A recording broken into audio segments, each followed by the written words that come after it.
So, hello everyone, myself Vaibhav Sharma, intern at Lexis and Company for the month of June, currently pursuing my degree from University of Petroleum and Energy Studies, Dehradun.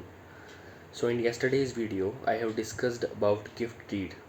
I have discussed the meaning of gift deed. I have discussed the parties involved in the gift deed, donor and donee.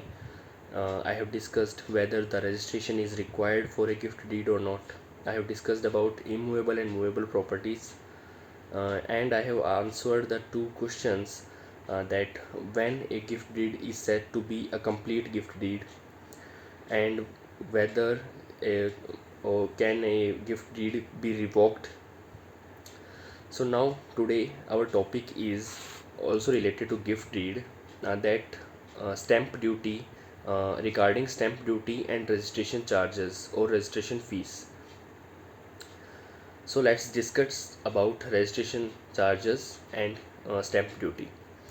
So first of all, stamp duty very करती है हर state में अलग अलग stamp duty के percent होते हैं, और ये वेरी करती है पर्सन टू पर्सन भी, कि ये गिफ्ट जो है ये किसे दिया जा रहा है, ये इस चीज़ पे भी वेरी करती है। तो मैं बताता हूँ आपको कैसे। ट्रांसफ़र ऑफ प्रॉपर्टी एक्ट और इंडियन स्टैम्प एक्ट के अंदर कुछ रिलेशनशिप्स बताए गए हैं। उस एक रिलेशनशिप को एक क्लासिफिकेशन दिया गया है रिलेशनशिप्स का, जिसमें कि जो फर्स्ट क्लासिफिकेशन है उसे हम कहते हैं फर्स्ट रिलेशन,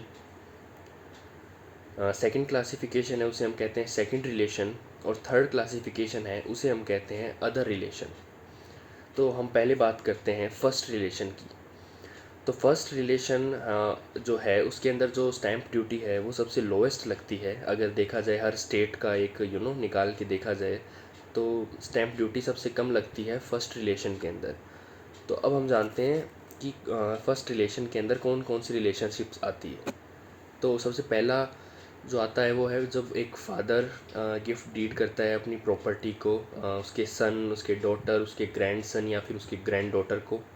एक मदर डोनेट गिफ्ट करती है प्रॉपर्टी को उसके सन, डॉटर या फिर ग्रैंड डॉटर या ग्रैंड सन को। या फिर एक हस्बैंड डोनेट गिफ्ट करता है अपनी वाइफ को, वाइफ गिफ्ट करती है अपने हस्बैंड को।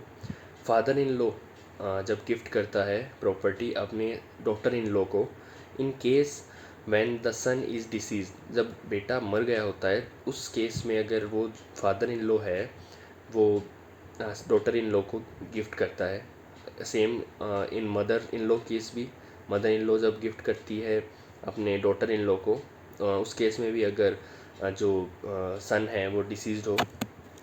अब हम बात करते हैं सेकंड रिलेशन की। तो second relation of gift deed के अंदर आते हैं son to his parents, mom mother and father both, daughter to his parents, brother to sister, sister to brother, और ग्रैंड सन और granddaughter to grandfather और grandmother. तो ये सब आता है सेकंड रिलेशन के अंदर। अदर रिलेशन की अगर बात की जाए तो इसमें कोई भी any person to other person, father in law to daughter in law, एक अंकल और आंट टू नेफ्यू। तो इसके अंदर जो परसेंटेज है वो सबसे ज़्यादा होती है अदर रिलेशन के अंदर as compare to the other two relations, second relation, first relation and second relation. अब हम देखते हैं कि क्या जो गिफ्ट डीड ये जो स्टैम्प ड्यूटी है ये और रजिस्ट्रेशन चार्जेस क्या सेम होते हैं? नहीं।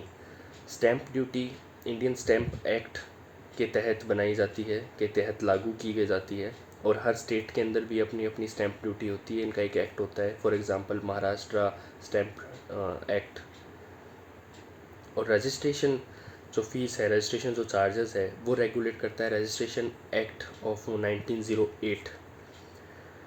तो स्टैम्प ड्यूटी बेसिकली एक टैक्स होता है जो कि ट्रांसफ़र ऑफ ओनरशिप पे लगाया जाता है, हर स्टेट गवर्नमेंट जो लगाती है।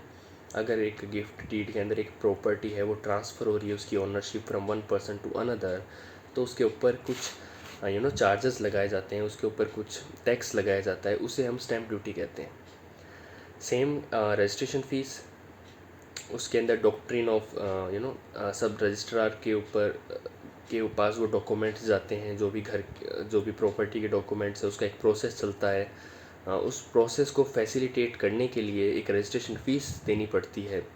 उसे हम रजिस्ट्रेशन फ़ीस कहते हैं, जो कि रजिस्ट्रेशन एक्ट 1908 के तहत लागू की जाती है।